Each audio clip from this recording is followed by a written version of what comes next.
Good morning, class 6. Today we are going to start chapter 9 of history. इससे पहले हम लोगों ने chapter 8 पढ़ा है. उसमें हम लोगों ने रविन्द्रनाथ टैगोर के बारे में पढ़ा. We have read about Rabindranath Tagore in detail. आपने उस पर प्रोजेक्ट भी बनाया था. अब जो चैप्टर 9 है, it is another very important chapter. और इस चैप्टर का नाम जैसा कि आप देखेंगे पेज नंबर 67 में स्टार्ट हो रहा है, महात्मा गांधी. चैप्टर 9 महात्मा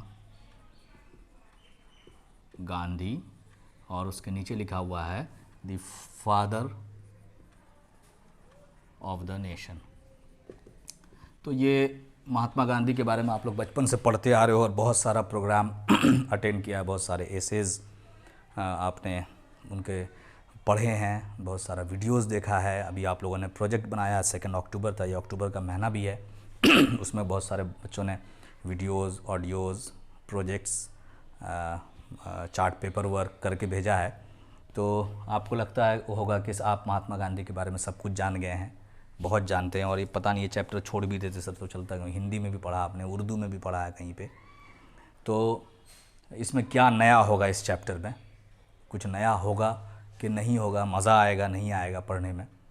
तो मैं आपको बता दूं कि ये बिल्कुल हम लोग थोड़ा डिफरेंट लुक के साथ इस चैप्टर को पढ़ेंगे. जितना आप जानते हैं महात्मा गांधी के बारे में, उससे कुछ आगे जानने की हम इसमें कोशिश करेंगे, ताकि आपको मज़ा भी आए, कुछ इन्फॉर्मेशंस मिले. आखिर इंडिया में महात्मा गांधी के बारे में इतनी बातें क्यों होती हैं, ये भी हमको समझ में आए.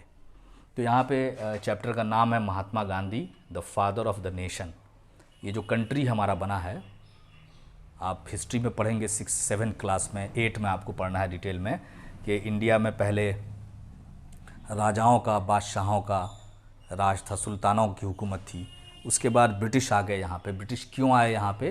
तो ब्रिटिश यहाँ पे आए थे बिज़नेस करने के लिए. यहाँ के चीज़ों का, यहाँ का जो रिसोर्सेज है, जैसे पानी है, कोयला है, आयरन है, यहाँ के जो लेबर्स हैं, उनका यूज़ करके वो फैक्ट्री में सामान बनवाते थे और उससे बहुत ज़्यादा प्रॉफिट, फ़ायदा अर्न करते थे. प्रॉफिट लॉस आप लोग मैथ्स में पढ़ते होगे. तो बहुत ज़्यादा फ़ायदा कमाते थे. तो ब्रिटेन का यहाँ जो आना था, ब्रिटेन बहुत दूर है यहाँ से.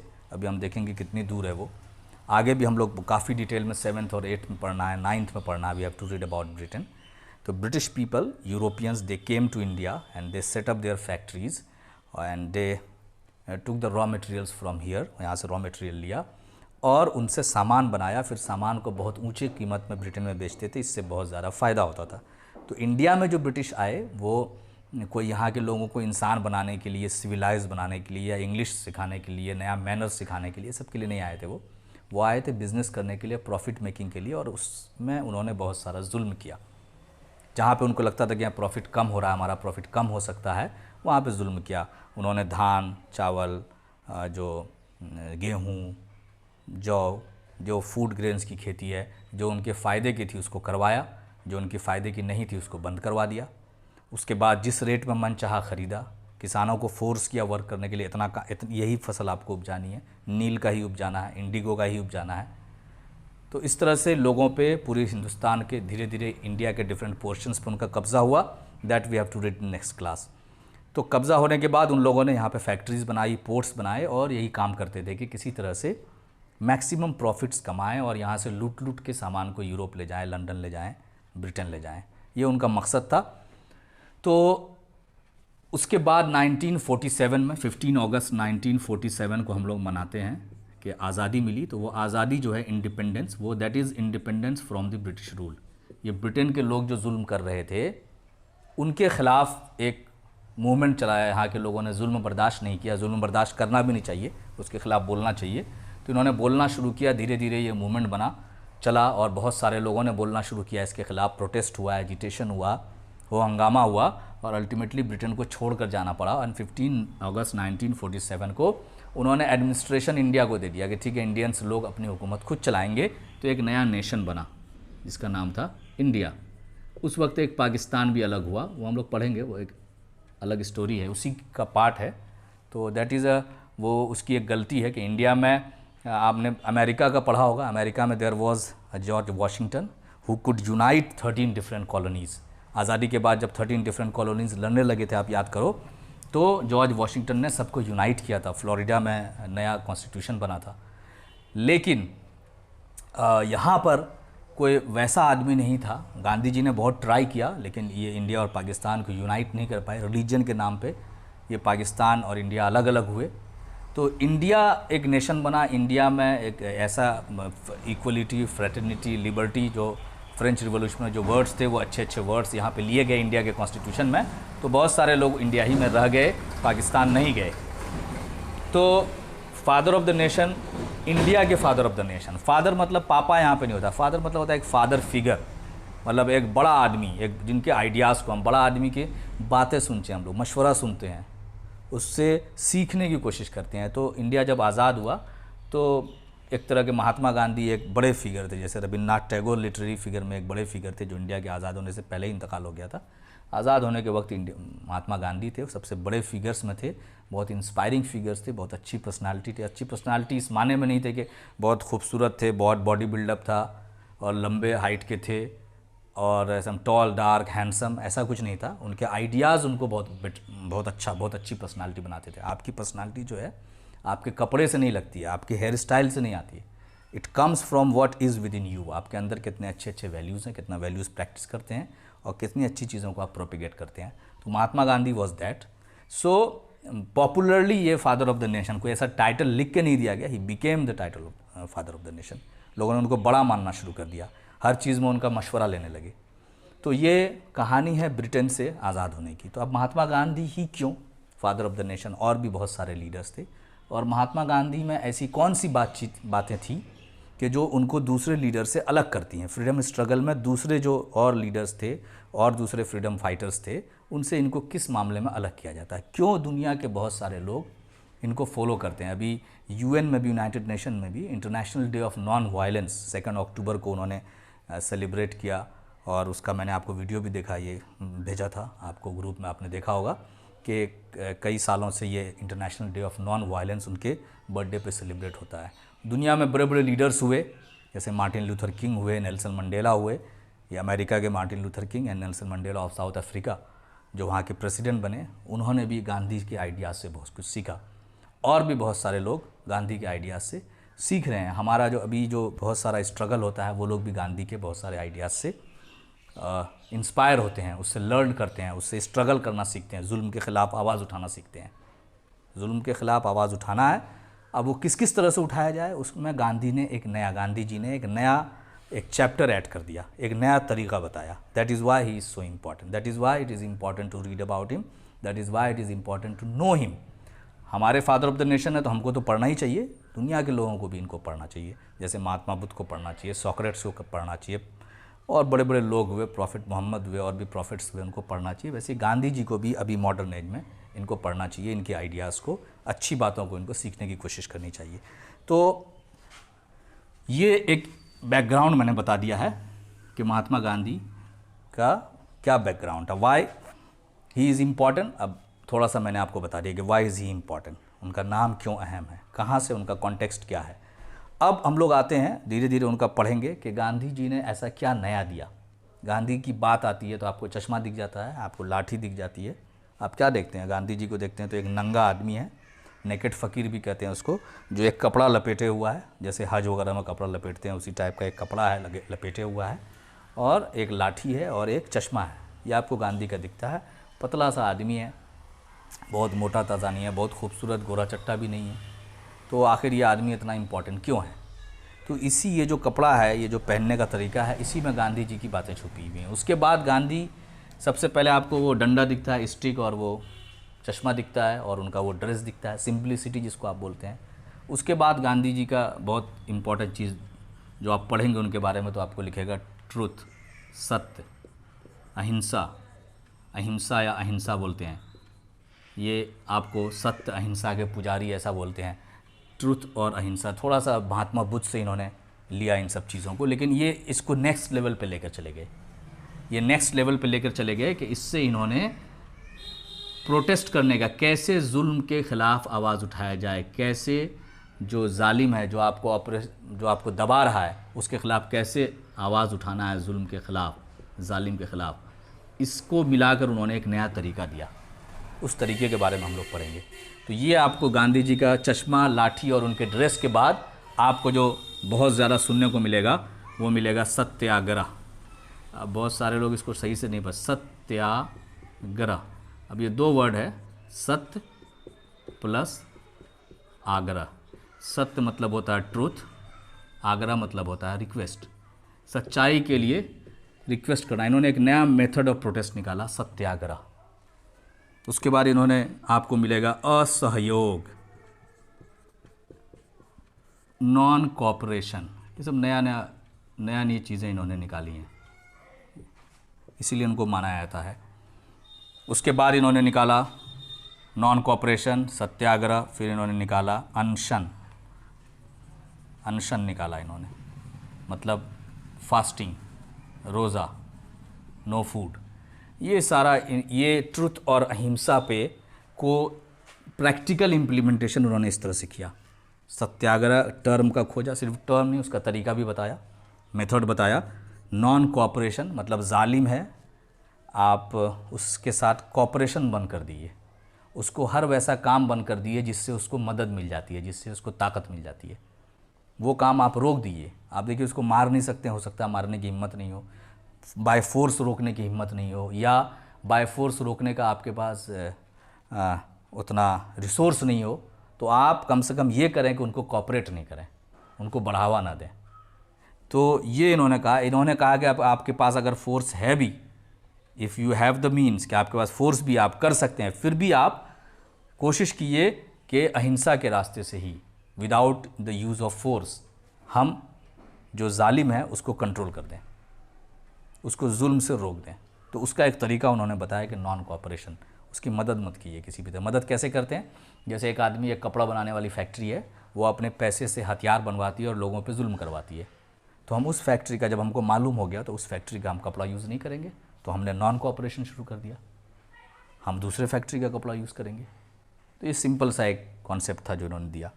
फास्टिंग उन्होंने दिया बात बनवाने के लिए, आपकी बात सही है, आप सच्चे हैं, आपके साथ ट्रूथ है, आप जानते हैं कि आप किसी के राइट के लिए लड़ रहे हैं और उसका हक उसको मिलना चाहिए, लोग मानने को तैयार नहीं है, तो आप फास्टिंग शुरू कर दिए, अनशन शुरू कर दिए, आप बैठ जाइए कि मैं यहाँ से नहीं उठूँगा, मैं भूखा रहूँगा जब तक तुम उसकी बात नहीं मानोगे। This is one of the methods.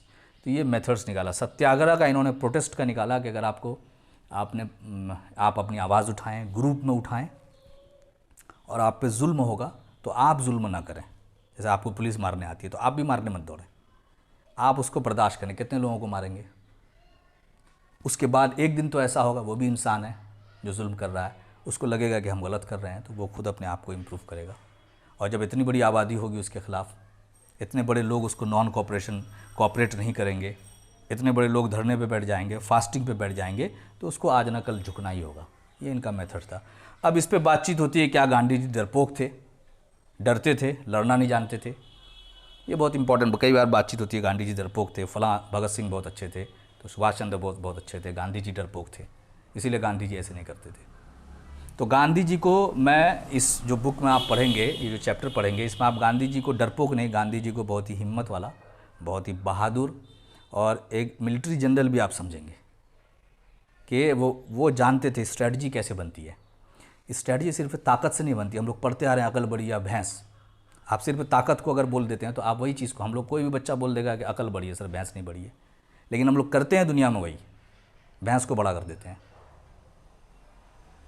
क्यों? हमको लगता है ताकत से ही सब चीज़ हो जाता है।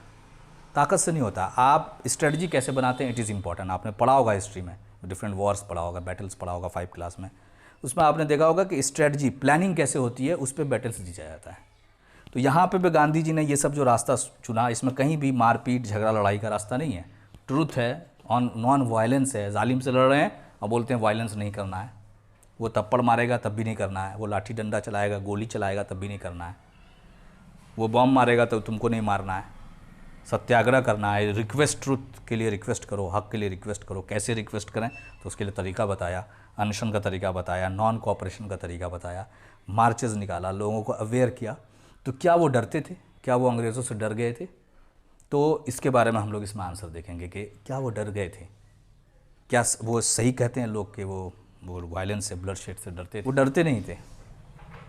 इनके साथ क्या था कि जब ये आए, अभी हम लोग स्टोरी पढ़ेंगे कि कब इंडिया में इन्होंने बाज़ाब्ते फॉर्मली इंडिपेंडेंस जो स्ट्रगल चल रहा था उसमें 1919 के आसपास ये ज्वाइन किए, ये आकर जुड़े, बिहार आए, चंपारण आए, यहाँ पे किसानों के साथ जुड़े और भी काम शुरू किया। तो उस टाइम में खिलाफत मूवमेंट चलाता है, उसके बारे में कभी हम लोग पढ़ेंगे। उनके साथ ये खिलाफत मूवमेंट के लीडर के साथ हिंदू मुस्लिम यूनिटी चाहते थे, ये इनके लीडर्स के साथ ये पूरा इंडिया घूमे गांधी जी जब पूरा इंडिया घूमने निकले, ट्रेन पे घूमने निकले, तो गांधी जी ने यहाँ के लोगों को, इस देश को करीब से देखा। ये एक गवर्नमेंट सर्वेंट के बेटा थे, फिर लॉयर बन गए, पैसे वाले थे, तो कभी पूरा हिंदुस्तान घूमने का मौका नहीं मिला था। वैसे भी ट्रांसपोर्ट वगैरह की उतनी फैसिलिटीज़ उस वक्त नहीं थी, तो खिलाफत मूवमेंट वालों ने उनको पूरा घुमवाया, पूरा इंडिया जब ये घूमे, when he went across the whole country, तो इनको सिर्फ दिखी गरीबी, पॉवर्टी दिखी, गरीब लोग दिखे, भूखे लोग दिखे, नंगे लोग दिखे, कपड़ा नहीं है लोगों के पास, खाने को नहीं है, ट्रांसपोर्ट नहीं है, अच्छा घर नहीं है, जुल्म होता हुआ दिखा उनको। तभी से उन्होंने कपड़ा पहनना छोड़ दिया कि जब मैं जिसके लिए आज़ादी के लिए लड़ रहा हूँ, उनके बदन पे कपड़ा नहीं है, उनको ठीक से खाना नहीं है, तो उन्होंने खाना कम कर दिया अपना, उन्होंने कपड़ा पहनना बंद कर दिया कि और मैं जिनके लिए लड़ रहा हूँ और मैं मालूम हुआ सिर्फ अच्छी अच्छी गाड़ियों पे घूम रहा हूँ और फ्लाइट्स पे, आजकल के नेता की तरह नहीं थे वो।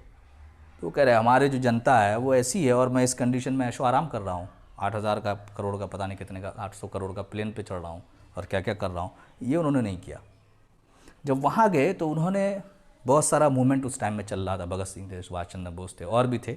लोग चाहते थे कि हम लोग लड़ के ब्रिटेन से आज़ादी ले लें, मतलब ये जो लोग हैं इंडिया के लोग फाइनली ब्रिटेन से लड़ जाएं, ब्रिटेन की फ़ौज से। आप हिस्ट्री पढ़ेंगे तो इससे पहले भी वो लोग लड़े थे, राजा महाराजा यहाँ के लड़े थे, लेकिन वो ब्रिटेन के आगे, क्योंकि उनका हथियार वीक था, वो साइंटिफिक रिवॉल्यूशन वहाँ आ चुका था, साइंस का यहाँ पे नहीं आया था, तो वो लोग ज़्यादा एडवांस थे मिलिट्री वाइज, प्लानिंग वाइज, तो उनको हरा नहीं पाए थे। अब चाहते थे कि लड़ कर ले लें, हम किसी के साथ चले जाएं, हिटलर के साथ चले जाएं, किसी भी जालिम के साथ चले हुए दूसरे जालिम को मार के भगा दें, ये इनका था। लेकिन गांधी जी जब घूमे पूरा इंडिया, तो गांधी जी ने देखा गरीबी, लोग नंगे हैं, भूखे हैं, घर नहीं है, खेती बाड़ी नहीं है, जुल्म पे जुल्म उनके ऊपर हो रहा है।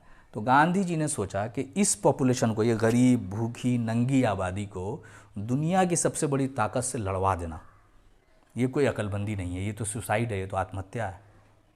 तो गांधी जी ने बहुत क्लोजली चीज़ों को ऑब्जर्व किया कि ये इसके पास खाने को नहीं, हथियार कहाँ से खरीदेगी, ये इसके बॉडी में प्रोटीन नहीं जा रहा, विटामिन नहीं जा रहा, एनर्जी नहीं जा रहा, और इसको आप बोल रहे हैं कि दुनिया की सबसे ताकतवर मिलिट्री और नेवी, ब्रिटेन की नेवी उस वक्त दुनिया की सबसे ताकतवर थी, ब्रिटेन सबसे ताकतवर एम्पायर था, फ्रांस को भी पीछे छोड़ दिया था। आप कह रहे हैं कि इन भूखे नंगे लोगों को, इन बीमार लोगों को उससे लड़ा दो, इसका कोई भी रिजल्ट एक्सपेक्ट कर सकता है। ठीक है जुल्म हो रहा है, लेकिन आप ऐसा कैसे लड़ जाइएगा, अब 20 लोग हैं, आप जाके अकेले लड़ने चले गए तो मार खा के आइएगा आप। तो गांधी जी ने इसको समझ लिया था अच्छे से, बाकी लीडर्स इतनी बड़ी चीज़ों को समझ नहीं पा रहे थे। तब गांधी ने कहा कि हटाना तो है इनको, लेकिन अगर इस तरह हटाएंगे तो हमारी आबादी का बहुत बड़ा नुकसान हो जाएगा, और पता नहीं हटे भी कि नहीं हटे, ये भूखे नंगे लोग ये और मारे जाएंगे, तबाह हो जाएंगे। तो गांधी जी ने एक नई स्ट्रेटजी अपनाई।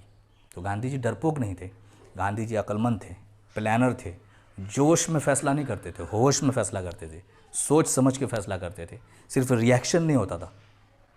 कोई एक थप्पड़ मार दिया तो सिर्फ रिएक्शन दे दिए, 2 थप्पड़ मार दिए, ईंट का जवाब पत्थर से दे दिए, तो ईंट का जवाब पत्थर से हालात फिर बिगड़ते हैं। तो ये गांधी जी के बारे में एक जो मशहूर है कि नहीं वो डर गए थे, पीछे हो गए थे, बहुत सारे लोग अब बोलना शुरू कर देते हैं, तो आप उसको समझिए डर नहीं गए थे, वो बेस्ट प्लानर। आप उनको बताइए कि इस पॉपुलेशन को उससे लड़ा देंगे तो क्या होगा, क्या होता, कितने लोग मारे जाते, पता नहीं फिर बचता कि नहीं बचता। तो गांधी जी ने एक दूसरा तरीका अपनाया और उस तरीके में बहुत कामयाबी मिली और लोगों का सपोर्ट मिला, और अल्टीमेटली ब्रिटेन को इंडिया छोड़ के, और भी इश्यूज़ थे, ब्रिटेन को इंडिया छोड़कर जाना पड़ा, इंडियंस के हवाले इंडिया को करना पड़ा। तो ये गांधी जी का बहुत बड़ा कारनामा है। That is why he is called the father of nation, that is why he is respected internationally. He gave a new method to fight the operation, कि कोई आप पे जुल्म कर रहा है, आप उससे कैसे फ़ाइट करेंगे, तो और भी तरीका है। खान अब्दुल गफ्फार खान ने उनको देखकर अपना जो आर्म स्ट्रगल था वो रोक दिया, जो हथियारों से लड़ रहे थे, और खुदाई खिदमतगार नाम की एक फ़ौज तैयार की जो हथियारों से नहीं लड़ती थी, जो लोगों की खिदमत करती थी, जो सत्याग्रह से लड़ती थी, जो असहयोग नॉन कोऑपरेशन से लड़ती थी, जो अनशन से लड़ती थी। बहुत बड़ी फ़ौज तैयार कर दी थी, हथियार नहीं था उनके पास। अफ़गानियों का फ़ौज तैयार कर दिया था, खानों पठानों का जो सिर्फ लड़ते हैं उनका फ़ौज तैयार कर दिया था नॉन वायलेंस के लिए। तो ये बिल्कुल एक नया एक्सपेरिमेंट था और बहुत हद तक कामयाब रहा, लोगों ने सीखा। तो अब हम लोग थोड़ा सा जान लिए इनके बारे में, गांधी जी के बारे में, स्टेप वाइज स्टेप थोड़ा सा यहाँ पे हम लोग पढ़ते हैं इनके बारे में शॉर्ट में, अर्ली लाइफ से। सबसे पहले अर्ली लाइफ लेते हैं। गांधी जी, ये बहुत लोगों को पता है कहाँ पैदा हुए, 2 अक्टूबर 1869। कुछ लोग ये भी डेट भूल जाते हैं। ये बॉर्न है उनका, बॉर्न ऑन, बर्थ हुआ इनका 2 अक्टूबर 18, एकदम याद होना चाहिए, 1869। कहाँ हुआ है? पोरबंदर। ये किस स्टेट में है? गुजरात। ठीक, यहाँ पैदा हुए गांधी जी। फादर का नाम क्या था? आपको पता होगा, जिनको पता नहीं है पता रखना चाहिए, करमचंद गांधी। इनका नाम पूरा क्या था? मोहनदास, मोहन भी बोलते थे लोग, मोहनदास करमचंद गांधी, याद होना चाहिए स्पेलिंग के साथ। मदर का नाम क्या था? कुछ लोग को ये भी नहीं पता है भाई, अब ये सब याद होना चाहिए, सिर्फ यहाँ पे है इसलिए नहीं, आपको जानना चाहिए फादर ऑफ नेशन के बारे में। मदर का नाम ये था। उसके बाद फादर क्या करते थे? दीवान थे, गवर्नमेंट सर्वेंट थे कुछ राजकोट में, गवर्नमेंट सर्वेंट थे। तो ये इनका, और माँ घर में थी, होम मेकर थी। तो ये इनका छोटा सा। अब एट द एज ऑफ 7 साल के हो गए, तो अब पढ़ाई लिखाई करना है। तो इनके फादर मूव टू राजकोट। इनके फादर कहाँ चले गए? राजकोट चले गए पेरेंट्स। तो गांधी जी भी उनके साथ चले गए। वहाँ एक स्कूल में इनका एडमिशन करा दिया, प्राइमरी स्कूल में, छोटा स्कूल होता है ना 1 to 5 का, उसमें एडमिशन करा दिया इनका। तो उस स्कूल में जैसे हम लोगों का भी एडमिशन होता है 5 साल 6 साल में, 7 साल के आसपास में इनका एडमिशन हुआ। तो एडमिशन हुआ तो स्कूल जाने लगे। तो इस स्कूल में, छोटे बच्चे के स्कूल में जब जाते थे, वहाँ कैसे थे? शाय थे, बहुत शाय थे, अवॉइडेड कंपनी, शर्मीले थे बहुत, शुरू से बहुत शर्मीले थे। गांधी जी ने अपने किताब में भी लिखा, the story of my experiment with truth. आपके पास टाइम है तो आप उसको पढ़िएगा, तो अभी आप पढ़ सकते हैं। तो बहुत शाय थे, शर्मीले थे, बहुत शर्मीले नेचर के, ज़्यादा बहुत ज़्यादा दोस्त नहीं थे, बहुत ज़्यादा हो हंगामा नहीं करते थे, शरीफ तबीयत के थे। कंपनी मतलब होता है दोस्तों का साथ, बहुत ज़्यादा लोगों के साथ घूमना घामना, ये सब नहीं था स्कूल में, अकेले ज़्यादातर रहते थे। 13 साल के जब हुए, एट द एज ऑफ 13, इनकी शादी हो गई। 13 साल में, मतलब 8th क्लास में पहुँचते पहुँचते इनकी शादी हो गई, मैरिड टू कस्तूरबा। अब कहेंगे तो नहीं, शादी अलाउड नहीं है, उस चाइल्ड मैरिजेज उस वक्त होता था वहाँ पे। इनके ये जो जिस फैमिली के थे, जिस कास्ट के थे, वहाँ पे गुजरात में चलता था उन सब एरिया में, कम उम्र के बच्चों की शादी हो जाती थी। 13 साल पे ही वॉज मैरिड। तो ये है इनका बॉर्न, 7 में primary school, 13 years he was married to Kasturba. Course से हट के किताबें पढ़ने का इनको अच्छा मन करता था, और पढ़ते भी थे, कहानी वगैरह की किताबें पढ़ते थे, मैगजीन्स वगैरह पढ़ते थे जो इनके घर में आता था, उसको उसमें भी पढ़ते थे बहुत सारी स्टोरीज। तो अब स्टोरी में इन्होंने 2 चीज़ सीखा है, एक में ट्रूथ सीखा है और एक में सीखा है नॉन वायलेंस, अहिंसा जिसको बोलते हैं। इसी दोनों को फिर उन्होंने पूरे लाइफ में इम्प्लीमेंट किया है। तो आप बचपन में जो सीखते हैं, कहते हैं बचपन में जो सीखे वो 55 तक जाता है। तो आप भी लर्न करने की कोशिश की। इन्होंने 2 चीज़ बचपन में सीखी, ये 13 ईयर्स से लेके 10-12 साल से लेके 20 ईयर्स के बीच में इन्होंने 2 चीज़ सीखी, और उससे इन्होंने 2 चीज़ निकाला खोज कर। ट्रूथ निकाला एक जगह से, एक स्टोरी से निकल के आई अहिंसा, non violence, not to use force to make things work. हर जगह ताकत का इस्तेमाल नहीं करें। तो ये 2 चीज़ इन्होंने 2 स्टोरी से सीखा। उसके बारे में आपकी स्टोरी दी हुई है, वो पढ़ेंगे। उसके बाद हम पढ़ेंगे कि कब इंग्लैंड गए। टीनेज मीन्स होता है 13-14 साल से लेके 20 साल की उम्र जो होती है, उसमें जब आ गए तो इनके दोस्त बन गए। कुछ शुरू में तो बहुत शाय थे, फिर धीरे धीरे दोस्त बन गए। अब इनकी फैमिली जो थी ये वेजिटेरियन थी। इनके यहाँ जो है ना, मजहबी तौर पे सब लोग नॉन वेज नहीं खाते थे, गोश्त वगैरह नहीं खाते थे। तो इनके यहाँ वो अच्छा नहीं समझा जाता था। तो गांधी जी भी नहीं खाते थे। इनके यहाँ कोई वाइन नहीं पीता था, शराब अच्छा नहीं हमारे यहाँ भी नहीं पिया जाता, हराम समझा जाता है, वहाँ पे भी अच्छा नहीं समझा जाता था। तो गांधी जी भी नहीं पीते थे। स्मोकिंग नहीं करता था कोई, स्मोकिंग को बुरा समझा जाता था, पान गुटखा ये सबको बुरा समझा जाता था, कोई नहीं करता था। अब जैसे हम लोग दोस्तों के चक्कर में पड़ जाते हैं, गलत दोस्तों के चक्कर में, इसीलिए कहा गया, you should always keep a good company. हमेशा अच्छे दोस्तों का चुनाव करो। जो गड़बड़ दोस्त हैं, गंदी आदत की तरफ ले जा रहे हैं, उनसे दूरी बना के रखो। तो गांधी जी ऐसे कुछ दोस्तों के चक्कर में पड़ गए, जहाँ जाने के बाद वो अपने फैमिली का जो ट्रेडिशन था उसके ख़िलाफ़ चले गए। वो नॉनवेज खाने लगे, स्मोकिंग करने लगे, और बहुत बाद में तो उन्होंने ड्रिंकिंग भी कर लिया। वाइन भी पी लिया, और ये सब काम करने के लिए उनके पास पैसा नहीं रहता था, तो वो स्टीलिंग शुरू कर दिए, चोरी करना शुरू कर दिए।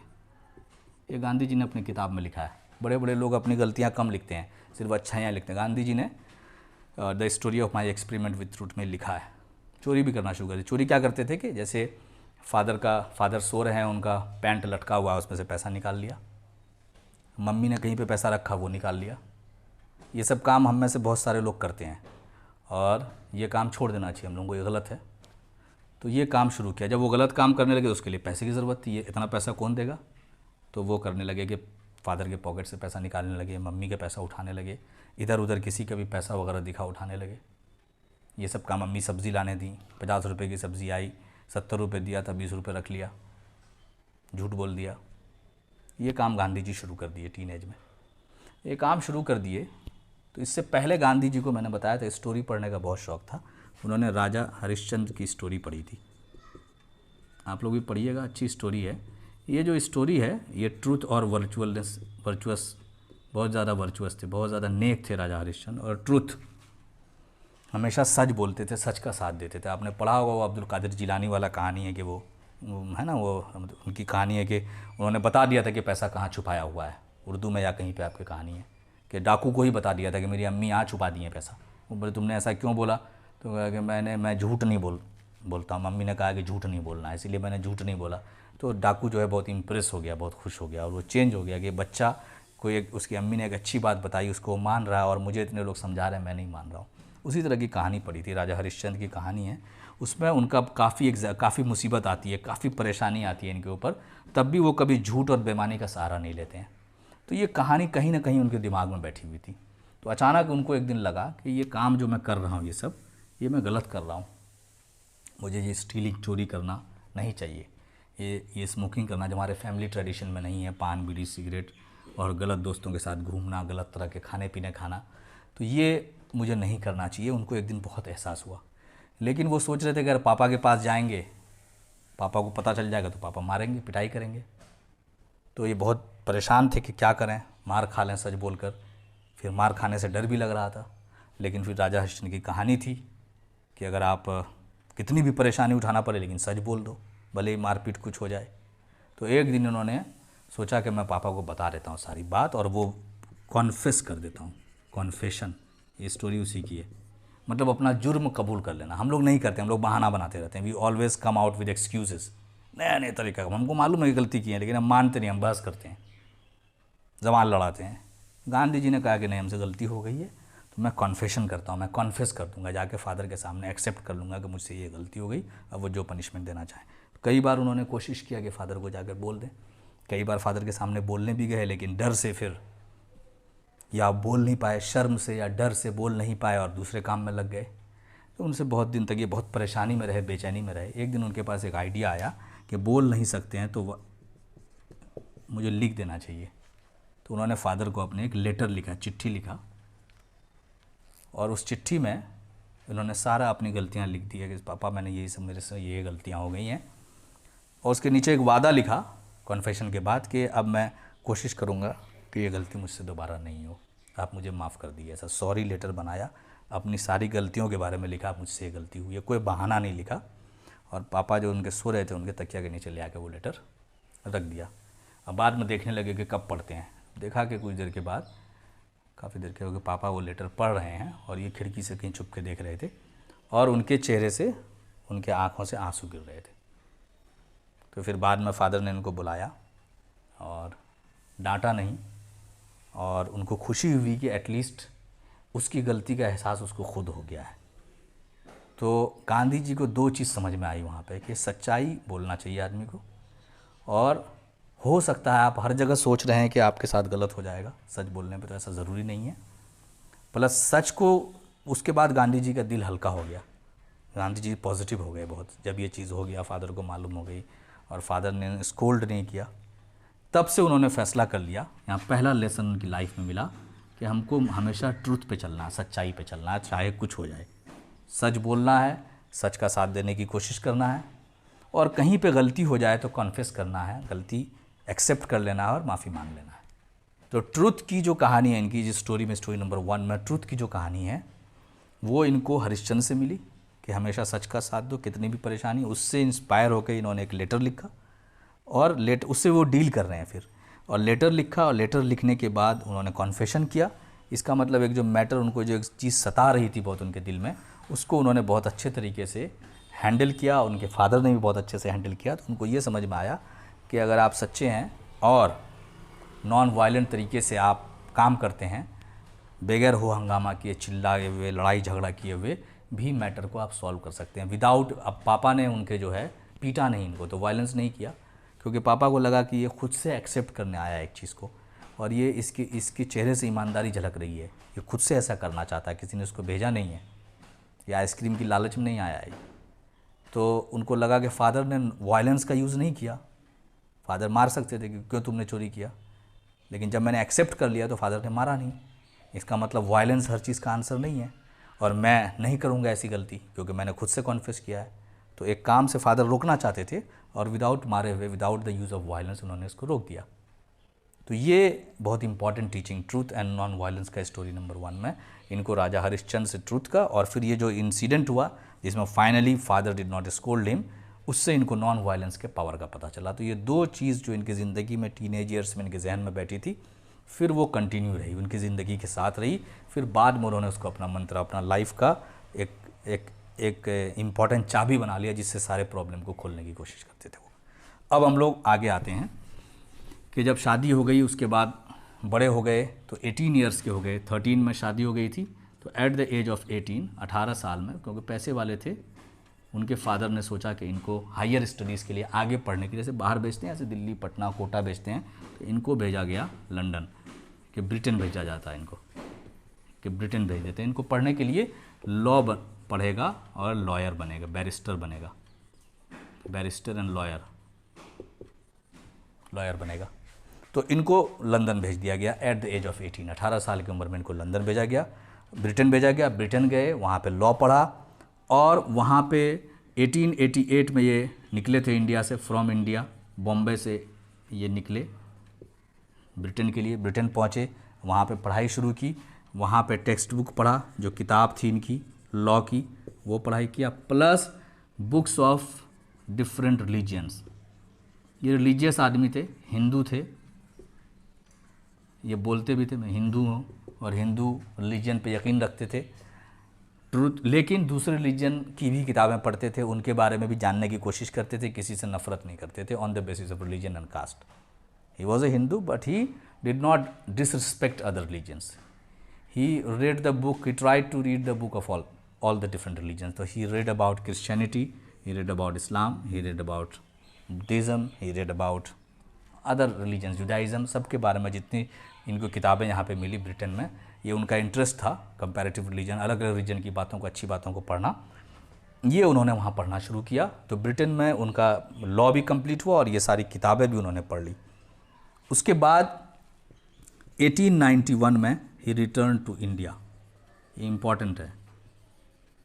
1891 में ही रिटर्न टू इंडिया, 1888 में गए, 1891 में ये रिटर्न आए, इंडिया में डिग्री लेकर आए, लॉयर की डिग्री लेकर आए, और वहाँ पे इन्होंने राजकोट में अपना एक ऑफिस बनाया और वहाँ काम शुरू कर दिया। तो ये इनका है 18 ईयर्स के बाद की लाइफ। तो शुरू का पढ़ लिया पोरबंदर से, फिर वो राजकोट आए, राजकोट के बाद वो 3 ईयर्स है, उनकी शादी है, शादी में वो स्टोरीज़ है, ट्रूथ एंड नॉन वायलेंस वो सीख चुके हैं। अब ब्रिटेन गए, यहाँ से भी कुछ गलतियाँ हुई, फिर कुछ चीज़ को ठीक किया उन्होंने, वो ट्रूथ और नॉन वायलेंस वाला सिस्टम लगा के। उसके बाद लॉयर बने, उसके बाद अलग से बुक्स पढ़ी बहुत सारी, फिर आ गए रिटर्न टू इंडिया एंड यहाँ पे राजकोट में, गुजरात में अपना एक ऑफिस खोला और प्रैक्टिस शुरू कर दी। अभी तक इनका यहाँ पे independence movement and all that अभी तक चल रहा था, सब चीज़ चल रहा था, ऐसा नहीं था रुका हुआ था, वेट कर रहे थे और वेटिंग फॉर गांधी जी चल रहा था। इसमें इनका पार्टिसिपेशन ज़ीरो था, नल था, कोई भी अभी तक कोई पार्टिसिपेशन नहीं है। पार्टिसिपेशन बहुत बाद में आया, यहाँ के बाद इनकी ज़िंदगी चेंज होती है, यहाँ के बाद स्टोरी नंबर 2 हम लोग पढ़ेंगे जब पता चलेगा वहाँ पे चेंज भी। तो 1891 में इन्होंने ऑफिस खोला इंडिया में, यहाँ पे शुरू किया इन्होंने। उसके बाद इनको साउथ अफ्रीका में, साउथ अफ्रीका एक कंट्री है, आप अफ्रीकन कॉन्टिनेंट में अरेबियन सी से जाते हैं, वहाँ पे साउथ अफ्रीका में इंडिया के बहुत सारे लोग, गुजराती लोग बहुत सारे रहते थे। तो इंडियंस वहाँ पे थे, गुजराती मुस्लिम बिजनेसमैन थे बड़े बड़े। वहाँ से वहाँ कोई केस था, कोई मामला था, तो गांधी जी को रिक्वेस्ट किया गया, क्योंकि वो भी ब्रिटेन के अंदर में आता था, तो वहाँ भी वही ब्रिटेन का लॉ चलता था, तो कहा गया कि आप यहाँ पर आके हमारा केस लड़िए। तो गांधी जी को पेमेंट वगैरह अच्छा मिल रहा था, अच्छी फैसिलिटी लगी, तो गांधी जी चले गए साउथ अफ्रीका। तो ये अब नेक्स्ट उनकी जर्नी स्टार्ट होती है जो उनकी ज़िंदगी को चेंज कर देगी, टू साउथ अफ्रीका। इंडिया से साउथ अफ्रीका गए, क्यों गए? वहाँ के एक बहुत बड़े बिजनेसमैन, गुजराती मुस्लिम बिजनेसमैन ने इनको बुलवाया था कि आप आइए और हमारा एक केस यहाँ पे लड़ दीजिए। तो he went to South Africa. South Africa गए, वहाँ पे डरबन पोर्ट पे उतरे, डरबन एक जगह है वहाँ पे उतरे, और वहाँ पे इन्होंने कुछ देखा। डरबन में क्या देखा? डरबन में ने देखा कि जो काले लोग हैं वहाँ पे दो तरह के लोग थे। काले लोग बहुत सारे, अफ्रीकन्स थे, काले बहुत थे, इंडियंस थे। तो देखा कि काले लोग और इंडियंस लोगों को बहुत बुरी तरह से ट्रीट किया जाता है। जो वाइट्स हैं, जो गोरे हैं, ब्रिटिश हैं, अंग्रेज़ हैं, वो कुछ वो इन लोगों की तरफ लुक डाउन करते हैं, मतलब इनको नीचा देखते हैं, इनके साथ अच्छा बर्ताव नहीं कर रहे हैं, इनके ऊपर जुल्म कर रहे हैं। डरबन पे ही इनको, डरबन जो पोर्ट था वहाँ पे ये सारी चीज़ें इनको दिखी कि काले लोगों पे और इंडियंस को यहाँ कम समझा जाता है, यहाँ उस तरह का बराबर का इंसान नहीं समझा जाता है, लेसर ह्यूमन बीइंग समझा जाता है, उनके साथ जुल्म होता है, उनको सताया जाता है, परेशान किया जाता है। ये सब डरबन पे उनको थोड़ा थोड़ा आइडिया हो गया। वो काले लोग, अफ्रीकन्स, जो ओरिजिनल अफ्रीकन्स थे, ब्लैक और प्लस इंडियंस, इनके साथ वहाँ पे साउथ अफ्रीका में अच्छा, they were not treated well, not treated well, अच्छा से ट्रीट नहीं किया जा रहा था। क्यों? Because they were not treated well. Why? Because they were black. By whom? By the whites. Whites बोलते थे क्योंकि ब्लैक है या ब्राउन है, तो सिर्फ स्किन के कलर पे बोल देते थे कि ये लोग हमसे नीचे हैं, they are children of lesser god, इसीलिए हम लोग इनसे अच्छा बर्ताव नहीं करेंगे। तो ये गांधी जी को पहली चीज़ ये बुरी लगी बहुत डरबन पे। लेकिन गांधी जी ने वहाँ पे कोई वो लाइफ चेंजिंग एक्सपीरियंस नहीं था। वो उन्होंने देखा वहाँ पे, फिर जाके थोड़ा स्टडी किया, तो उनको लगा कि ये इनके लिए लॉज भी अलग हैं, क्रूएल और अनजस्ट लॉज हैं, इनके लिए कानून अलग हैं, रोड्स अलग बना हुआ है, अफ्रीकन्स के लिए, ब्लैक्स के लिए, इंडियंस के लिए अलग सा रेस्टोरेंट है, अलग मोहल्ला है, गेटोज जिसमें ये लोग रहते हैं, इनको अलग कर दिया गया है, आम मोहल्ले में नहीं रह सकते। इनके साथ बहुत नाइंसाफ़ी हो रही थी, जबकि ज़्यादा यही लोग थे। तो गांधी जी को लगा कि ये अच्छा नहीं कर रहे हैं, जो ब्रिटिश लोग हैं ये अच्छा नहीं कर रहे हैं। एक उनके जहन में एक बात बैठ गई कि ये गड़बड़ हो रहा है यहाँ पे। उसके बाद उनके साथ स्टोरी हो गई, स्टोरी नंबर 2। मैंने कहा था 2 स्टोरी बताऊँगा, स्टोरी नंबर 2 हो गई। तो गांधी जी ने डरबन में कुछ देखा, उनके जहन में एक बात आ गई। उसके बाद जो इनका बिजनेसमैन था जिन्होंने इनको कॉल किया था, जो गुजराती मुस्लिम फैमिलीज़ थी, बहुत पैसे वाले थे, बहुत बड़े बिजनेसमैन थे, तो उन्होंने काफ़ी पैसा वगैरह देते थे इसको। तो कहीं ये उसी के काम से जा रहे थे, तो उस टाइम में ट्रेन स्टार्ट हुई थी, ट्रेन चलती थी, और ट्रेन में अलग अलग फर्स्ट क्लास, सेकंड क्लास, इस टाइप का कंपार्टमेंट्स था, इस टाइप का बॉगी था। तो सबसे ऊपर वाला क्लास होता था फर्स्ट क्लास। तो गांधी जी को इतना पैसा मिला था कि फ़र्स्ट क्लास का टिकट उन्होंने ले लिया और जाके स्टेशन पे चढ़े, और जैसे ट्रेन आई फर्स्ट क्लास के कंपार्टमेंट में जाके बैठ गए। बैठ के अपना कुछ पढ़ने लगे, मैगज़ीन वगैरह पढ़ने लगे। इतने में एक आदमी, एक वाइट एंटर किया। वो इनसे बहस करने लगा कि वाई आर यू हियर, तुम यहाँ क्यों बैठे हुए, why are you sitting here. इन्होंने कहा कि खाली था और मेरा ये, I have a first class ticket, I have paid for it. तो बोला कि इससे कोई मतलब नहीं, तुमने पे किया है, क्या किया है, तुम you are an Indian, you are brown, you are black, you must not sit here, ये these compartments are not for black people, for Indians. तो इन्होंने बोला why, I have paid for it, मैंने इसके लिए पे किया है, तो मैं यहाँ क्यों नहीं बैठ सकता हूँ। बोला कि नहीं, ये तुम्हारे लिए है ही नहीं। फिर टीटी को बुला लिया, फिर दोनों ने मिला के इनको बदतमीज़ी की इनके साथ, और इनको उठा के ट्रेन से फेंक दिया नीचे स्टेशन पे। ये जो फेंकना था, threw him on the station, Gandhi ji, यही फेंकना था। इसीलिए यही यहाँ से गांधी जी का पूरा ये लाइफ चेंजिंग एक्सपीरियंस था, वो ट्रेन से फेंकना, लाइफ चेंजिंग एक्सपीरियंस। और गांधी जी ने उसी दिन से तहैया कर लिया कि इसने हमको ट्रेन से फेंका है, मैं इसको देश से बाहर फेंक दूंगा, कंट्री से बाहर फेंक दूंगा। तो गांधी जी डरपोक थे क्या? इतने बड़े से वो लड़ गए, क्योंकि सच उनके साथ था, उनको लगा हमारे साथ गलत हुआ है। उसके बाद से, उसी दिन से उन्होंने दूसरे कामों में इंटरेस्ट लेना शुरू कर दिया। ये राइट्स की जो लड़ाई होती थी, प्रोटेस्ट होती थी, इन सब चीज़ों में इंटरेस्ट लें, ब्लैक्स के बारे में पढ़ना शुरू किया, इंडियंस के बारे में जानना शुरू किया, ब्रिटेन की पॉलिसीज़ को देखना शुरू किया कि कितना जालिमाना है, ये कितना जुल्म कर रहे हैं, कितना अनजस्ट है। वही एक जो पॉइंट था इन्होंने इसकी जो आएगा लाइफ चेंजिंग एक्सपीरियंस, इन्होंने इनकी लाइफ को, अभी तक ये इनको उतना मतलब नहीं था इंडिपेंडेंस स्ट्रगल वगैरह से, अपना काम कर रहे थे, खा पी रहे थे, अच्छा पैसा मिल रहा था, अच्छे बड़े बाप के बेटे थे, प्रोटेस्ट जो लोग कर रहे हैं करते थे। ये जब इनके साथ हुआ तो इनको लगा नहीं तो बहुत गड़बड़ हो गया, ये तो बहुत लोग, मेरे साथ ऐसा हो रहा है, मैं इतना बड़ा हूँ, रिच हूँ, तो किसी के साथ भी ऐसा हो सकता है। तो इन्होंने वहाँ पर से ही डिसाइड कर लिया कि अब मुझे पार्टिसिपेट करना है, मुझे इनको नहीं रहने देना है। तब जब अफ्रीका में शुरू किया इन्होंने, फिर अफ्रीका से फिर इंडिया आए, तो इंडिया में फिर शुरू किया, तभी हम लोग आगे पढ़ेंगे। तो ये एक्सपीरियंस था दूसरा स्टोरी, कि जो इन्होंने इनको फोर्स कर दिया कि ये जिस काम के लिए आए थे पैसा बनाने के लिए, कि यहाँ लॉयर एज ए लॉयर काम करेंगे, अच्छा पैसा मिलेगा, उस काम के अलावा भी उन्होंने कुछ काम शुरू कर दिया। तो अब वो क्या काम शुरू किया, जो अलग से काम शुरू किया पहली बार, his work in South Africa. तो वर्क हम वो नहीं लेंगे, हम जो वो लॉयर वाला वर्क करने आए थे वो तो वो कर ही रहे थे, उसके अलावा उन्होंने क्या स्टार्ट किया इस इंसिडेंट के बाद, इस वाक़े के बाद, उन्होंने राइट्स ऑफ इंडियंस का जो वहाँ राइट है इन साउथ अफ्रीका, उसके बारे में वर्क करना शुरू किया। कहाँ पे? साउथ अफ्रीका में, अभी इंडिया नहीं आए थे। उसके बाद उन्होंने बहुत सारा पिटीशंस वगैरह बनाया, प्रोटेस्ट स्टार्ट कर दिया, वहाँ पे लोगों से मिलने लगे और जो कानून वगैरह था उसकी खिलाफ वर्जी करने लगे। आप उसके बारे में डिटेल पढ़ेंगे, काफ़ी इंटरेस्टिंग डिटेल है, कभी मौका मिलेगा तो मैं बताऊँगा वहाँ पे उन्होंने कैसे स्ट्रगल स्टार्ट किया, किस टाइप का लॉज पास हो रहा था वहाँ पे। तो वो सब पेपर देखे जा रहे थे इंडियंस के, दोबारा वेरिफिकेशन के लिए बोला जा रहा था कि तुम लोग साउथ अफ्रीका में रह पाओगे नहीं रह पाओगे। तो उन चीज़ों का अपोज़ किया गांधी जी ने, बहुत अच्छे तरीके से अपोज़ किया, और काफ़ी वो फेमस वहाँ पे होने लगे, वहाँ के इंडियन कम्युनिटी में ज़्यादा फेमस होने लगे। उसके बाद 3 इयर्स तक वो काम किया। 3 इयर्स के बाद ही केम बैक टू इंडिया आए और सोचे कि अब मुझे साउथ अफ्रीका में ही काम करना है। तो ये अपनी फैमिली को लेके, बाल बच्चे को लेके, with his family he went back to South Africa. 3 साल के बाद इंडिया आए, और इंडिया आने के बाद फैमिली को लिया और वापस चले गए साउथ अफ्रीका। इंडिया जब आए वो, तो वहाँ पे इंडिया में उन्होंने लेटर्स पेपर में लिखना शुरू किया, मैगज़ीन में लिखना शुरू किया, the condition of people in South Africa, the condition of Indians and blacks in South Africa, उसके बारे में लिखना शुरू किया। पूरी दुनिया के लोगों को पता नहीं था, तो इन्होंने ब्रिटेन के पेपर में भिजवाया। ब्रिटेन से, साउथ अफ्रीका से न्यूज़ वगैरह बाहर नहीं आती थी, तो इन्होंने वो सारे कंडीशंस को यहाँ के पेपर्स में लिखा, ताकि यहाँ के लोग भी जाने कि ब्रिटेन वहाँ भी कितना जुल्म कर रहा है। तो जब इन्होंने लिखना शुरू किया तो वहाँ के लोगों को पता चला कि कोई गांधी जो यहाँ से गया है वो वहाँ हमारे बारे में बहुत कुछ लिख रहा है, वहाँ के वाइट्स को। तो वहाँ के वाइट्स इनसे और नफरत करने लगे थे इनको। जब इन गए तो इन नहीं चाहते थे कि वहाँ पे रुकें साउथ अफ्रीका में, लेकिन ये फिर भी दोबारा गए। ये वहाँ के इंडियंस में काफ़ी पॉपुलर हो चुके थे, वहाँ के लोगों में, ब्लैक्स में बहुत पॉपुलर हो चुके थे ये, कि गांधी जी ने हमारी बात को पूरी दुनिया तक पहुँचा दिया, हमारे ऊपर जो इनजस्टिस हो रहा है, जुल्म हो रहा है। तो वाइट्स इनके बहुत गुस्सा हो गए थे साउथ अफ्रीका के कि ये गांधी जी को नहीं आने देना है। तो गांधी जी वहाँ गए और वहाँ कुछ दिन काम किया।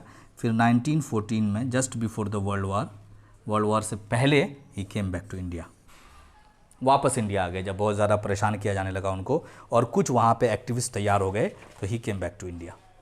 अब इंडिया आए तो ये जो काम, वो जो है सोशल वर्क जो है, उन्होंने अपने काम के अलावा, पेट पालने के अलावा, हम लोग सारा ज़िंदगी पेट पालते हैं, अलग से कुछ काम नहीं करते हैं, टू चेंज द लाइफ्स। हमको लगता है जो हो रहा है होने दो, हमारा तो सेफ़ है, हम तो सेफ़ है, हमारा घर बन गया, हमारा खाना पीना चल रहा है खूब अच्छे से, we should not worry about others. तो गांधी जी भी जब उनके साथ वैसा हो गया तो वो फिर चेंज हो गए, वो फिर एक्टिविज़म में आ गए थे, साउथ अफ्रीका में काफ़ी पॉपुलर हो गए, काम स्टार्ट कर दिया था। उसी फ्रेम में ये 1914 में ही केम बैक टू इंडिया। तो वो इंडिया आए तो बैक टू इंडिया, तो अब इंडिया में उनका पार्टिसिपेशन शुरू होता है। इंडिया में आने के बाद उन्होंने क्या किया, अब सोचे कि इंडिया ही में रहना है तो इंडिया में कुछ काम करते हैं। तो इंडिया में उन्होंने जो आइडियाज़ था, truth, non violence and all that, उसके लिए उन्होंने एक आश्रम खोला साबरमती नदी के किनारे गुजरात में। अभी भी एक आश्रम है, गांधी आश्रम, नियर साबर। इन्होंने एक आश्रम खोला, उसमें जो इनके आइडियाज़ थे कि ट्रूथ का, नॉन वायलेंस का, इसके बारे में लिखना शुरू किया, प्रैक्टिस करना शुरू किया।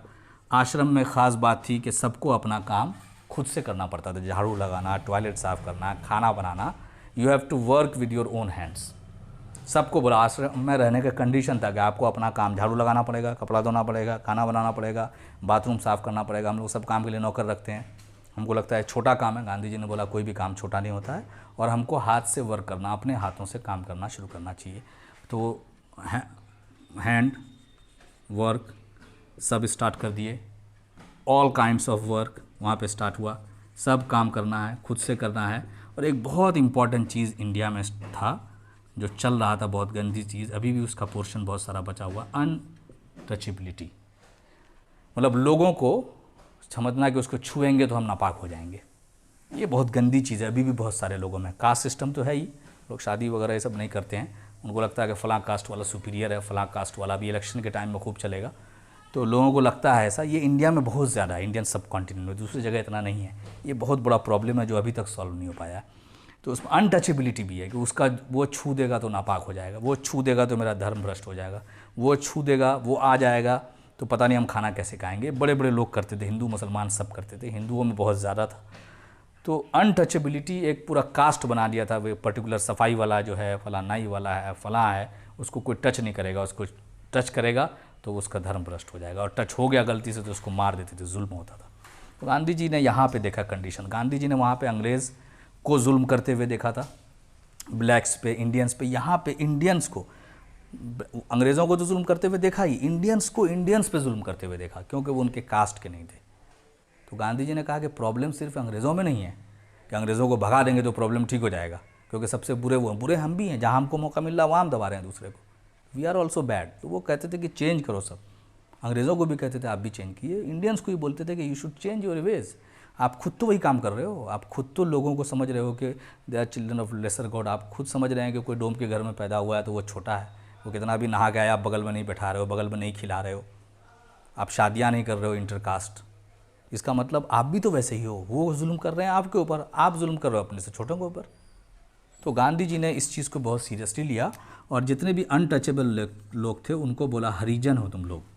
हरिजन, हरि मतलब होता है गॉड, जन मतलब होता है लोग। You are the children of God, तुम लोग खुदा के बच्चे हो। और उनको भी आश्रम में लाने लगे कि आश्रम में हमारे साथ बैठो, हमारे साथ खाओ, और जो भी आश्रम में उनके आएगा उनके हरिजन के साथ उनको बैठना पड़ेगा, उनको भी अनटचेबल के साथ बैठना पड़ेगा, उनके साथ खाना खाना पड़ेगा, उनके साथ रिलेशंस बनाना पड़ेगा। अगर ऐसा कर सकते हो तो आश्रम में रहो, वरना चले जाओ। तो ये एक बड़ा काम करना चाह रहे थे वो, ताकि वो खुद इंडियंस को भी झकोरना चाह रहे थे, कि उनको हिलाना चाह रहे कि तुम भी बहुत जगह गलत हो, तुम अपने आप को इम्प्रूव करो। तो ब्रिटेन जाएगा तो तुम फिर यहाँ पे इन लोगों पे जुल्म करोगे। अभी भी बहुत सारे लोग नहीं सुधरे हैं तो वही काम करते हैं। अभी भी आप देख लीजिए, मुस्लिम्स में भी खूब है, कास्ट सिस्टम खूब है, खूब कास्ट चलता है। तो ये इंडिया में पहला काम इन्होंने किया कि आश्रम खोलना शुरू किया। उन्होंने अपने आइडियाज़ को वहाँ पे रखना शुरू किया। फिर 1919 में बाज़ाब्ते वो जुड़े। तो वो जो जुड़े हैं वो चंपारण में जुड़े हैं। चंपारण बिहार में एक जगह है, इसके बारे में पढ़िएगा। यहाँ पे नील की खेती होती थी, इंडिगो की।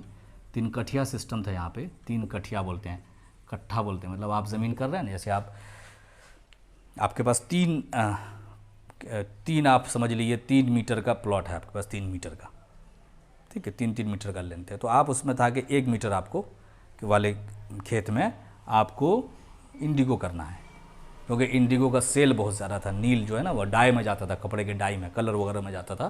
तो क्लोथ्स था, टेक्सटाइल का बहुत बड़ा बिजनेस था ब्रिटेन का, तो इसका बहुत ज़्यादा खेती करवाते थे। तो चंपारण में ज़बरदस्ती किसानों से खेती करवाते थे इस टाइप की। ये जो खेती होती थी इससे ज़मीन की फर्टिलिटी बहुत कम हो जाती थी, और प्लस किसान को फूड ग्रेन कम हो जाता था, तो वो भी टैक्स देना पड़ता था। तो किसानों की हालत बहुत ख़राब हो गई थी बिहार में। तो यहाँ के कुछ लोग गए, गांधी जी को बुला के लाए कि आप यहाँ पे हैं, हमारे मूवमेंट को लीड कीजिए। तो वो पढ़ेंगे, वो बहुत सारे लोग थे, वो मौलाना मजरूल हक थे और कई लोग थे, बुला कर लाए। और यहाँ पे इस मूवमेंट को पहली बार इंडिया में 17 में आई थिंक इन्होंने इस मूवमेंट को लीड किया, चंपारण मूवमेंट को। चंपारण सत्याग्रह, पहली बार एक कॉन्सेप्ट दिया, सत्याग्रह। और यहाँ पर आगे किसानों के साथ लड़े भिड़े और वायलेंस का यूज़ नहीं किया। और उसे पहला मूवमेंट था, पहला पार्टिसिपेशन था। उसके बाद फिर खिलाफत मूवमेंट से जुड़े, और भी मूवमेंट से जुड़े, और फिर 1919 में बाज़ाब्ते जुड़ते चले गए, और फिर कांग्रेस में जुड़ गए जो उस वक्त की कांग्रेस थी। और उसके बाद इन्होंने पूरे देश में घूम कर, फिर खिलाफत मूवमेंट से जुड़े तो पूरे देश को घूमे। उसके बाद पूरा स्ट्रेटजी बनाया कि देश की। चंपारण आए तो उनकी आँख खुल गई जब उन्होंने देखा लोगों की हालत को। फिर अररिया भी आए थे वो, और अररिया आए, अररिया में ठहरे भी थे वो, और अररिया में उनकी राइटिंग्स भी है। आप जाके, वो आश्रम मोहल्ला है वहाँ पे, रामकृष्ण आश्रम है, वहाँ पर आप जाके देख सकते हैं उनकी राइटिंग। अभी उनके डायरी में वहाँ की एंट्री है महात्मा गांधी की। इधर गए थे, कुंवारी साइड भी गए थे वो। तो उस टाइम में पूरा इंडिया वो घूमे। तो यहाँ से इनको इंडिया में स्टार्ट हुआ आश्रम, उसके बाद चंपारण है, और उसके बाद बहुत सारा अलग अलग मूवमेंट है। उसमें एक चीज़ आश्रम में आपको हरिजन का याद रखना है कि अनटचेबल के लिए क्या किया उन्होंने, आश्रम में क्या क्या सिस्टम था। अब जो ब्रिटेन का इशू है वो हम लोगों ने पहले ही देख लिया, 200 साल से था, स्ट्रगल चल रहा था। उस स्ट्रगल में बहुत सारे लोग लड़कर जीतना चाहते थे, वायलेंस से, फोर्स से, बंदूक से, गोली से, ताकत से, फौज से। लेकिन जब महात्मा गांधी पूरे इंडिया में घूमे और उन्होंने आगे लोगों का कंडीशन देखा तो उन्होंने बोला अनइक्वल फोर्स है, इसको हम लड़ा देंगे इन गरीबों को उससे, ब्रिटेन से, तो ये तो बहुत मारे जाएंगे, ये तो सुसाइड होगा, तो ये अच्छा, ये इंटेलिजेंट तरीका नहीं है, स्ट्रेटजी चेंज करनी चाहिए। तो उन्होंने दूसरे लोग जब कह रहे थे वायलेंस का जो बात कर रहे थे, उससे हट कर एक नई स्ट्रेटजी बनाई जिसमें बहुत सारे लोगों की यहाँ पे ज़िंदगियाँ बच गई। तो अब जो वो स्टार्ट किया उसके बाद मूवमेंट, इनका जो पार्टिसिपेशन है, तो इनका टूल्स क्या क्या यूज़ किया, औजार, जैसे वो लोग वायलेंस का औजार होता है आपको, वीपन्स, गन, टैंक्स, मिसाइल्स, इन्होंने क्या किया, तो इन्होंने किया है सत्याग्रह। प्रोटेस्ट करना है, प्रोटेस्ट में ग्रुप बना के प्रोटेस्ट करना है, हर जगह करना है। और आपके ऊपर पुलिस अगर जुल्म करे, गवर्नमेंट अगर जुल्म करे, आपको जुल्म नहीं करना है, आपको डटे रहना है। जेल में जाएंगे, लेकिन हम अपने डिमांड से पीछे नहीं हटेंगे। मारेगा तो मार खा लेंगे, लेकिन डिमांड से पीछे नहीं हटेंगे। और सब लोग रहेंगे ग्रुप में, तो देखते हैं कितने लोगों को मारते हैं, मारने देंगे। एक ग्रुप मार खा लेगा, दूसरा ग्रुप आएगा। फिर बाद नॉन कोऑपरेशन, ब्रिटेन का यहाँ पे कपड़ा खरीदते थे लोग, ब्रिटेन का सामान खरीदते थे, ब्रिटेन की यूनिवर्सिटीज़ में पढ़ते थे, उनके कॉन्वेंट्स में पढ़ते थे। तो इन्होंने कहा कि ब्रिटेन को नॉन कोऑपरेट करना, असहयोग, हेल्प नहीं करना है उनको, उनका कपड़ा नहीं खरीदेंगे, उनका कोई भी सामान नहीं खरीदेंगे। तो इनके कॉल पे पूरे हिंदुस्तान में लोगों ने, बहुत ज़्यादा कपड़ा बिकता था ब्रिटेन का, पसंद करते थे लोग उस कपड़े को। खादी का कपड़ा जो हैंड वूवन होता था वो थोड़ा कोर्स होता था, उतना सॉफ्ट नहीं होता था, तो लोग वो ख़रीदने लगे थे। और बहुत ज़्यादा बल्क में प्रोडक्शन होता था, वो सस्ता भी होता था। तो उन्होंने कहा कि नहीं, इसको यूज़ नहीं करना है, आप इस पैसे से आप ही पे जुल्म कर रहा है, इससे वेपन्स बना रहा है, आपको कब्ज़ा किए वो, आप इसको यूज़ मत कीजिए। तो पूरे हिंदुस्तान में लोगों ने इनके कॉल पे बोन फायर्स लगाया, बड़ा बड़ा घूर लगाते हैं आग में, वैसे ही सारे कपड़े को, ब्रिटेन में कपड़े को ले आकर आग में डाल दिया, जला दिया। और गांधी जी ने चरखा सिस्टम दिया। चरखा आपने देखा होगा, चरखा का वो कपड़ा बुनने के लिए होता है। बोला कि सब लोग सीखो और अपना कपड़ा खुद से बुनो, वहीं से खादी आया। और अभी नेताओं ने एकदम बहुत अच्छा अभी आजकल के नेता हैं वो खादी पहनते हैं, तो वो गांधी जी वाला खादी नहीं पहनते हैं, वो तो एकदम डिज़ाइनर खादी पहनते हैं, वो तो बहुत महंगा होता है। तो ये इन्होंने कहा था, इनका मकसद था कि इसको कॉपरेट नहीं करना है, हम अपना कपड़ा अपने से बुन के पहन लेंगे, गंदा होगा, घटिया होगा, वो पहन लेंगे, लेकिन तुम्हारा यूज़ नहीं करेंगे। तो नॉन कॉपरेशन हर जगह किया, कोई चीज़ बनाओगे हम नहीं मानेंगे, सारे लोग नहीं मानेंगे। फिर उसके बाद एक मूवमेंट चलाया उन्होंने, डांडी मार्च, अपने साथियों के साथ 78 लोगों के साथ, 78 लोगों के साथ डांडी में इन्होंने, गुजरात में, नमक सत्याग्रह इसको बोलते हैं। नमक का, एक सॉल्ट पे टैक्स लगा दिया, तो नमक पे टैक्स लगा दिया था, कितनी ज़रूरी चीज़ है नमक, उस पर सरकार ने टैक्स लगा दिया था। हमारे समुंदर से बनाती थी, हमारे ओशियन से बनाती थी, और उस पर टैक्स लेता था ब्रिटेन, हमारे एरिया में बना के। तो इन्होंने उसके ख़िलाफ़ 78 लोगों के साथ गए, एक सिंबॉलिक मार्च था, और वहाँ पे एक नमक बनाया, हम अपना नमक खुद बनाएंगे, तुमको टैक्स नहीं देंगे। तो सॉल्ट टैक्स के ख़िलाफ़ ये था, सॉल्ट, नमक के ख़िलाफ़, टैक्स लगाने के ख़िलाफ़ था। ये मूवमेंट भी बहुत पॉपुलर हुआ, लोगों तक, लोगों को एक नया तरीका, आम आदमी को लगा कि एक आदमी है, कोई नया तरीका बता रहा है प्रोटेस्ट करने का, और हमको झुकना नहीं है, हमको करते रहना है। ये सब काम करते रहे गांधी जी। उसके बाद जब बहुत ज़्यादा कुछ हो जाता, जुल्म हो जाता, तो अनशन करते थे, मतलब फास्टिंग करते थे, वो खाना पीना छोड़ देते थे। तो इस तरह से अंग्रेज़ों को बहुत बार झुकना पड़ा कि फास्टिंग में इसको कुछ हो गया तो पूरे देश के लोग इतना पॉपुलर हो गए थे धीरे धीरे पूरे देश में कि पूरे देश के लोग कंट्रोल से बाहर हो जाएंगे, हम कितने को रोक पाएंगे। आम पब्लिक रोड पे आ जाएगी तो सबको थोड़ी मार देंगे, ठीक है, वो लड़ेगी नहीं, वो नहीं लड़ेंगे, वो पत्थर नहीं फेंकेंगे, लेकिन हम कितने लोगों को मारेंगे, हम कैसे अंदर भेजेंगे।